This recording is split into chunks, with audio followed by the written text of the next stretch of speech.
Nous allons parler d'univers connecté mais aussi de report en pagaille. Bonjour à tous, c'est Mathéo et on se retrouve, oui, pour un tout nouveau récap ciné et série.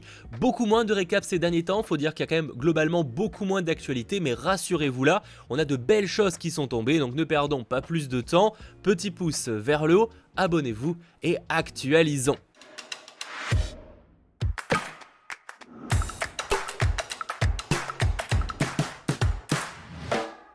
On commence ce récap pour inaugurer les news avec le Monsterverse, où l'on retrouve évidemment les films Godzilla, Godzilla vs Kong ou encore Kong Skull Island. Eh bien, bonne nouvelle, Netflix a dévoilé un premier teaser pour la série d'animation Skull Island, qui oui, dans ce cas-là porte le même nom que le film, ce qui stratégiquement parlant me paraît pas être une très bonne idée, mais passons là-dessus.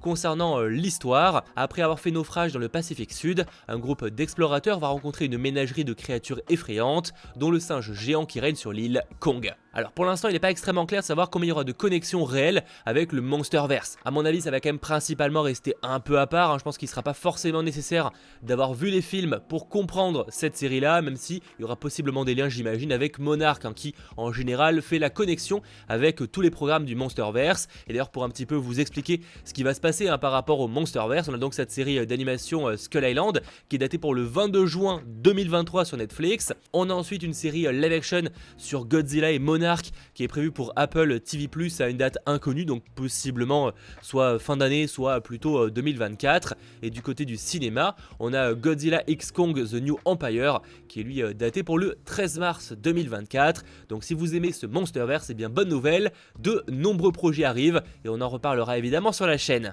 Et en parlant d'univers connecté mais qui hype beaucoup moins du côté de Amazon Prime Video, il y a la série Citadel, je vous en ai déjà parlé sur la chaîne, notamment dans une vidéo dédiée, je vous ai expliqué que c'était un projet extrêmement ambitieux avec beaucoup d'argent etc. Et que malheureusement ça risquait d'être assez osef et au final de mon avis c'est complètement le cas. C'est donc une série produite par les frères Russo pour Prime Video et dont la première saison est disponible en intégralité sur le service. On a eu donc de nouvelles informations, notamment que la série a été officiellement renouvelée pour une seconde saison, même si il y a moyen que c'était déjà commandé bien avant la sortie du final. Il s'agit, je rappelle, du début d'un univers avec des spin-offs internationaux qui vont arriver, comme un spin-off indien, un spin-off mexicain qui serait aussi à l'étude, et ça fait partie d'un univers qui sera titré le Spyverse, centré, comme vous l'avez compris, sur les espions.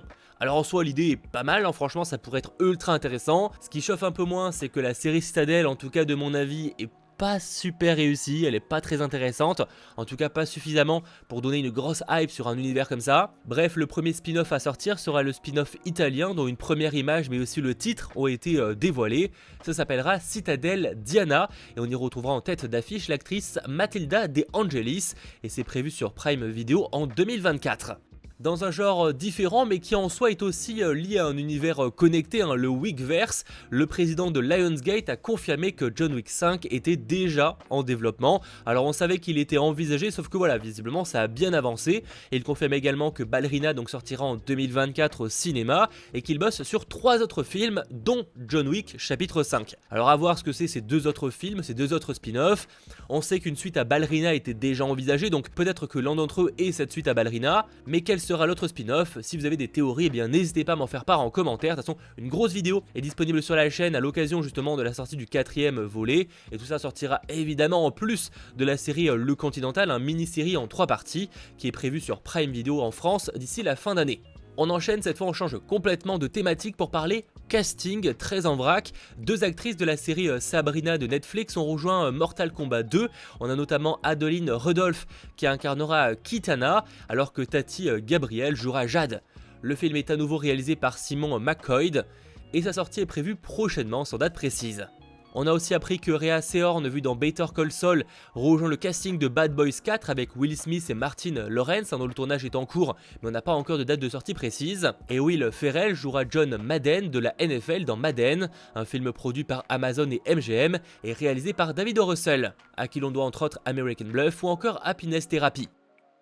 Toujours très en vrac, pour ceux qui attendent Mission Impossible Dead Reckoning partie 1, eh bien j'ai une bonne nouvelle. Le film est toujours daté pour le 12 juillet 2023, mais on sait maintenant qu'il va durer 2h36 minutes, crédit non compris. Ce qui en fera une très bonne durée, puisqu'à titre de comparaison, le film Fallout durait lui 2h27 minutes. Bon, la durée ça veut pas dire grand chose, vaut mieux un film court et de qualité, mais pour l'instant je suis très confiant sur le projet. D'ailleurs pour ceux qui souhaiteraient découvrir le trailer, j'en ai fait une vidéo réaction, elle est disponible en haut à droite. Jusqu'à présent, on a principalement parlé de bonnes nouvelles. Maintenant, parlons de mauvaises avec de nombreux reports qui semblent s'annoncer très bientôt, en partie liés à la grève des scénaristes. Je vais pas forcément revenir sur ce sujet là parce qu'une vidéo dédiée est déjà dispo, pareil, je vous mets l'information à droite. Mais retenez que la série Marvel Wonder Man a stoppé son tournage jusqu'à que cette grève se termine. Dans ce cas-là, le tournage avait déjà commencé, donc ils ont quelques épisodes dans les bacs, mais ça en reste pas moins une mauvaise nouvelle, même si bon, dans ce cas-là, aucune date de sortie n'avait été annoncée, donc on peut difficilement parler de report, même si on imagine qu'ils espéraient sortir ça en 2024. Par contre, qui devait sortir en 2024, et ça semble de plus en plus impossible, eh bien c'est le film Thunderbolt. Le tournage devait commencer d'ici quelques semaines, mais il a été reporté en attendant que la grève des scénaristes se termine, tout comme le film Blade que je vous évoquais aussi dernièrement.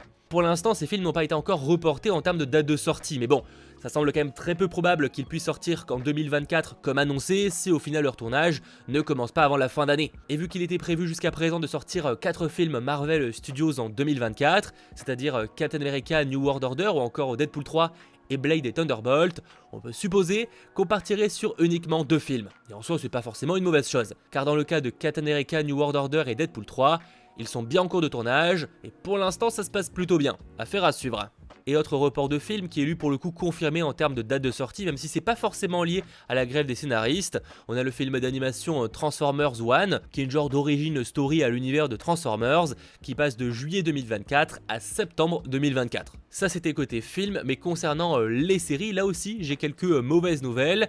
Déjà que le tournage de la série Blade Runner 2099 de Prime Video est possiblement reporté de 1 an, alors qu'ils allaient bientôt commencer, et à nouveau ça c'est lié à la grève des scénaristes. Pour ce qui est sinon de HBO, une responsable a partagé quelques informations très intéressantes, notamment qu'à l'origine, il prévoyait de sortir la saison 2 de The Last of Us en 2025. Sauf que voilà, avec la grève des scénaristes, cela pourrait être bien plus long que prévu. A voir, donc pour l'instant ils savent pas du tout quand ça pourra sortir, mais ce sera donc soit 2025, soit 2026, et oui ça pique sévère. Le bon point c'est que ça nous laisse encore un peu de répit avant le drame. D'ailleurs il en est de même pour Euphoria saison 3 dont la sortie était aussi envisagée en 2025, et qui pourrait potentiellement être décalée à plus tard si la grève devait durer bien plus longtemps que prévu. Cela veut dire en revanche que du côté de HBO, la seule grosse série qui sortira en 2024 sera la seconde saison de House of the Dragon, dont la sortie est pour l'instant envisagée pour l'été 2024, mais là aussi ça peut bien évoluer. D'ailleurs à son sujet, on a eu la confirmation qu'ils envisagent déjà une 3e saison, bon ça c'est pas extrêmement surprenant mais au moins voilà c'est confirmé, et que la seconde saison aura uniquement 8 épisodes contre 10 pour la première. Et là pour le coup c'est pas lié à la grève des scénaristes, c'est juste pour des raisons scénaristiques, où en écrivant la saison ils se sont rendus compte que 8 épisodes étaient complètement suffisants, en tout cas selon eux. Et en parlant de Game of Thrones, vous savez sûrement qu'un spin-off A Night of the Seven Kingdoms a été annoncé dernièrement, basé sur Dunk and Egg de George R.R. Martin. Eh bien, l'écriture de la série est évidemment en pause suite à la grève, mais on a eu la confirmation que le projet était moins ambitieux techniquement que House of the Dragon, puisqu'il n'y a pas de dragon, donc ce sera plus facile à sortir, et c'est pour ça qu'ils envisageraient seulement 3 saisons pour le projet, avec une saison par an dans l'idéal. D'ailleurs en parallèle, concernant Netflix, Sophie Holland, la directrice de casting de la série The Witcher, a confirmé qu'une 5e saison était déjà dans les cartons et qu'il voudrait la tourner rapidement après la 4 qui commencera très bientôt. Bonne ou mauvaise nouvelle, à voir ce que donnera Liam Hemsworth dans le rôle de Geralt de Rive à la place de Henry Cavill.